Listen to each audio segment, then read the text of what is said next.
Nosso tema de hoje é uvas. Então, a convite do Brasil Atacadista, eu estou aqui, William Westphal, sommelier de vinhos, para trazer esse assunto para você.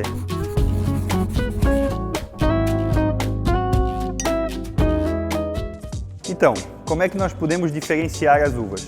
Tem as uvas brancas, que fazem aí os vinhos brancos, e as uvas tintas, que podem fazer vinhos tintos, vinhos rosé e até, em alguns casos, vinhos brancos. Então, as uvas elas são classificadas pela quantidade de tanino que ela tem na casca, que é aquela sensação adstringente, assim, de seco, que você de vez em quando tem na boca.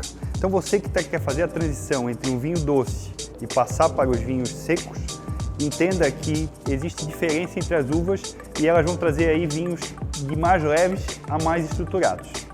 Começaremos então com os brancos, uva Chardonnay e Sauvignon Blanc.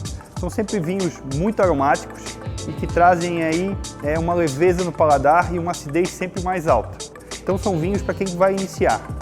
Já os rosés são aqueles vinhos que seriam tintos, têm pouco contato com a casca, então fazem esses vinhos também, que seria no caso um tinto mais leve, mais refrescante, também com acidez um pouco mais alta.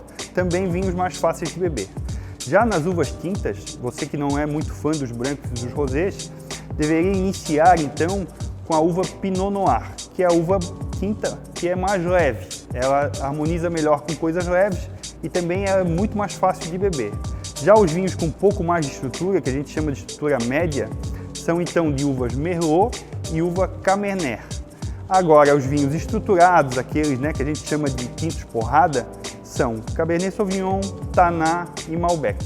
Então veja o que você gosta mais e escolha aquela uva que mais lhe agrada.